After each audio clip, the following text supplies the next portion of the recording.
Siamo qui oggi per presentare l'iniziativa che si terrà mercoledì 19 a partire dalle ore 18 qui in partenza, questo happening itinerante che partirà da qui dai giardinetti di Via Piave e che si snoderà attraverso le vie del nuovo distretto che abbiamo definito della speculazione turistica, per poi ritornare qui.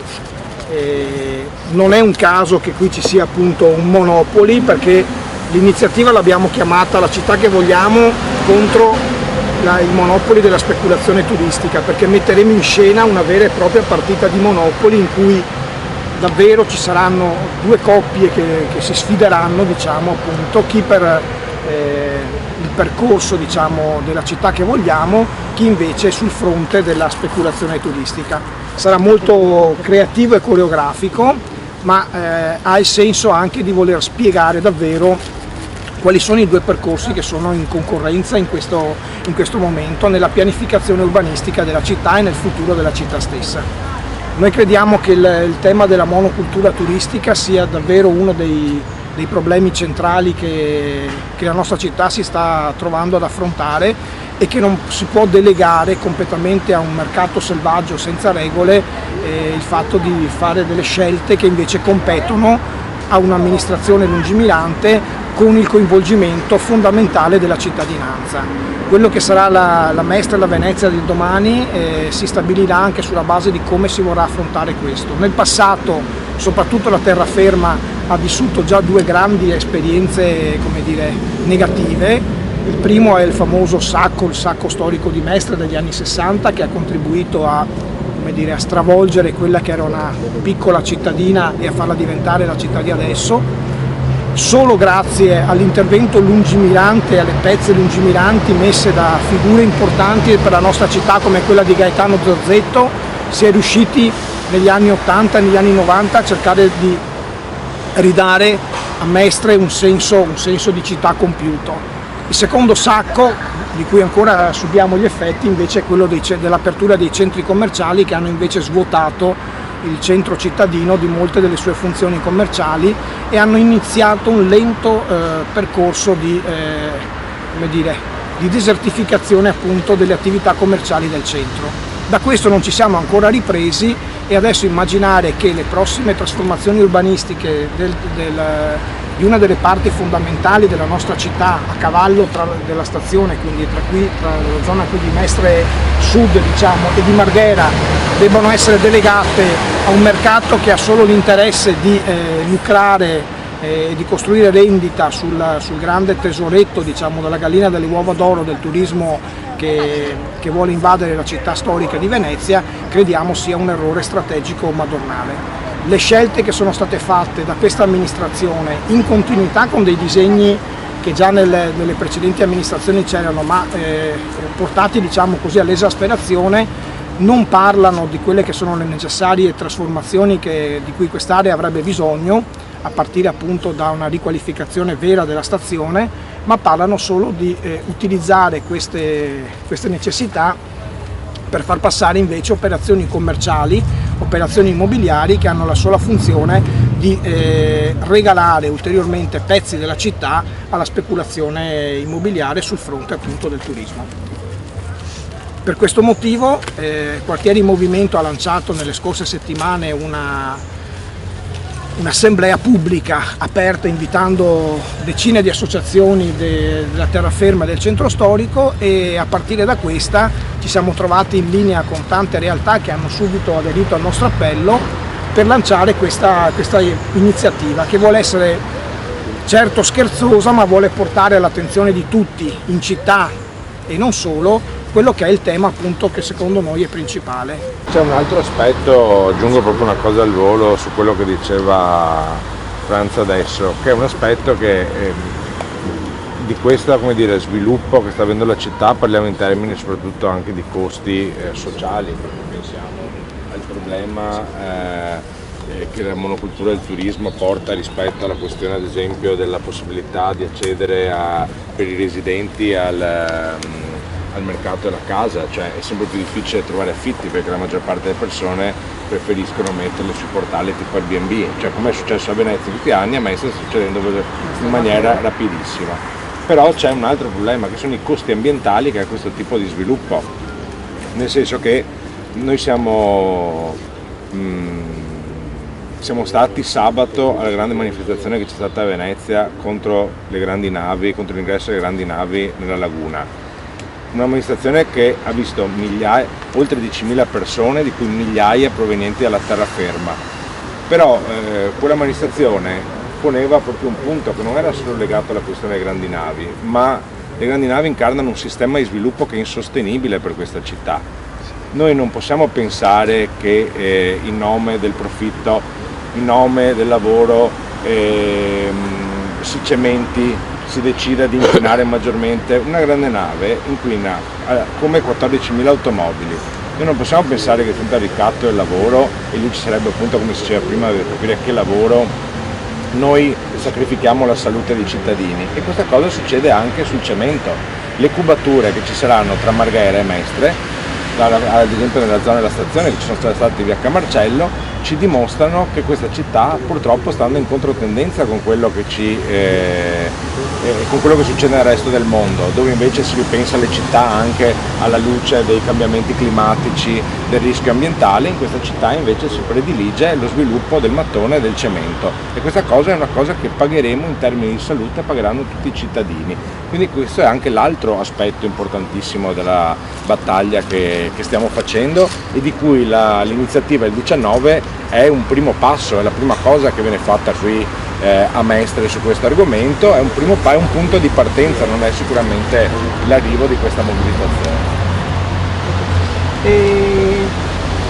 Io sono qui per il comitato Mestre vuole vivere. Siamo nati una quindicina d'anni fa, quando ci fu una variante per la terraferma che prevedeva il superamento delle normative nazionali della legge 1444, ancora vigente del 68, che vale per gli insediamenti urbani, cioè che vale per la città, la convivenza fra i residenti.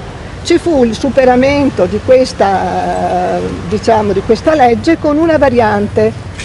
E questo quartiere, che è fatto sostanzialmente di case a 2 piani, che è la Mestre del Novecento, si vide costruire accanto palazzoni che andavano ben oltre il piano previsto di differenza fra le altezze e i 10 metri della legge, che andavano a configurare una distanza di 1,5 metri dalla casa dal confine e un altro 1,5 metri complessivamente per 3 metri.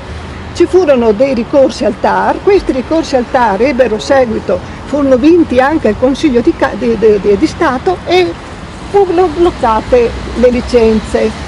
Però la legge andò avanti, il Comitato Tecnico Regionale continuò a fare il suo lavoro, ispirato anche dagli interessi anche che allora c'erano in questa città, e fu fatto una deroga alla legge nazionale. Voi sapete che non c'è nessuna deroga possibile alle leggi nazionali. Eccole qua. Questo è un allegato al Corriere della Sera dell'avvocato civilista Cacciavillani, che è quello che ci seguì, famoso, che ci seguì proprio nei ricorsi. Forse è ancora vivo, non lo so. Perché siamo qua? Perché nel suo insediamento questo sindaco, Mr. Manhattan, ha proprio parlato di Manhattan, Mestre come Manhattan. Ecco, allora io mio marito adesso non c'è più, il comitato lo facemmo in questo quartiere. Furono mitigate le conseguenze di questo. Adesso tutte le varianti che stanno facendo in qualche modo si ispirano a quello che vi ho appena dato, la possibilità di superare qualsiasi limite, perché tanto la legge nazionale non è rispettata. Se noi guardiamo anche quello che stamattina ho visto all'angolo il nuovo Central Bar lì alla fine, si chiama Grand Central. Quello è uno spazio pubblico.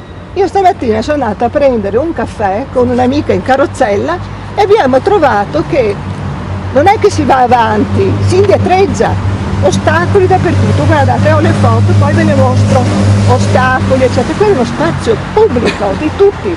C'era il degrado, bene signori, perché non è un degrado costruire degli spazi pubblici, non siamo d'accordo. Quello è stato dato in concessione a loro. È stato dato in concessione su uno spazio Ho capito, ma su uno spazio che è uno spazio percorribile, transitabile, vivibile, che poi se mi permetto, ci hanno provato loro. è incredibile che si voglia far passare Sì. naturalmente il fatto che si stanno privatizzando pezzi di città. Contro il degrado, questo Tra è il l'altro- discorso, no? Parlando di un plateatico, c'è proprio una recinzione, Bravo, c'è è una uno spazio pubblico che è stato recin- privato alla città per darlo, regalarlo, perché non ci sono prezzi secondo me, non c'è un tariffario, regalarlo a un soggetto È regalato. privato che faccia giustamente il suo. Allora io vorrei il suo interesse. ricordare che questa è una città fatta di residenti, non si deroga a questo principio. Stiamo raccogliendo delle firme ancora, sto ricontattando quelli che avevano aderito al comitato 15 anni fa, perché ancora una volta proprio non c'è dignità, ecco, non c'è dignità e non c'è concetto di urbano e di residenza, è inaccettabile. Allora, dico due cose al volo, sì. Ciao a tutti, vabbè, io sono Nicolò del collettivo Loco. Noi appunto, è venuto fuori anche adesso, siamo nati durante l'occupazione dell'ex Galleria Contemporaneo, ci hanno sgomberato per fare spazio al Grand Central e poi avevamo occupato temporaneamente l'ex CUP dell'ex Umberto I. Ecco, noi aderiamo e siamo ovviamente anche tra i promotori di questa giornata del 19, perché in questa città in questo momento c'è una rincorsa della giunta a tappare i buchi, lo si fa con il Grand Central nell'ex area in cui appunto eravamo andati a occupare uno spazio, lo si è cercato di fare con l'ex Umberto I e lo si continua a fare anche in area stazione, con questa politica di cementificazione continua, di costruzione di nuovi alberghi, come se il turismo fosse l'unica soluzione a tutti i problemi di Mestre, dopo 4 anni in cui il centro città è stato completamente abbandonato a se stesso, in cui i negozi sfitti in via Piave non hanno fatto che aumentare, in cui l'unica soluzione che si è trovata è stata quella di mettere a ogni angolo una pattuglia di polizia senza riuscire poi effettivamente ad andare a toccare, no, tutti quei fenomeni di criminalità, di spaccio, di abbandono del quartiere. Noi abbiamo sempre ribadito che il quartiere sicuro è un quartiere vivo, è un quartiere attraversato, appunto vissuto dai suoi cittadini, e per essere un quartiere vissuto da tutti i suoi cittadini deve essere un quartiere a disposizione a misura di cittadini, non un quartiere che vede messo al centro l'affittanza turistica, l'impresa di multinazionali che di ricchezza sul territorio riportano ben poco, ma che servono solo qua e là a mettere appunto a tappare i buchi che la giunta non riesce a coprire.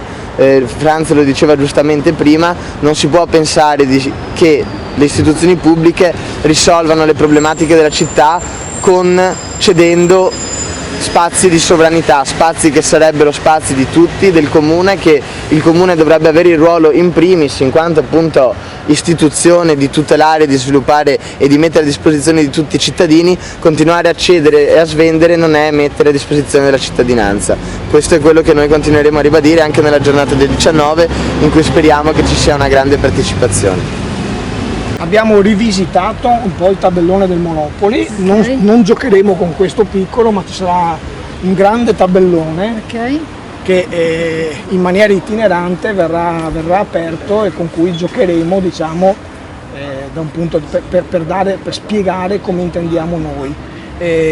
Saranno 2 tabelloni tra virgolette paralleli, nel senso che da una parte ci sarà il percorso della città che vogliamo e dall'altra il Monopoli della speculazione turistica. A giocare saranno alcune figure simboliche, quindi da un lato i cittadini e dall'altro lo scoprirete solo vedendo. Metteremo in scena questa partita che vuole essere un po' un'allegoria di quella che è la situazione, quindi a cosa va incontro la città con un'ipotesi e cosa secondo noi invece sarebbe giusto che si facesse.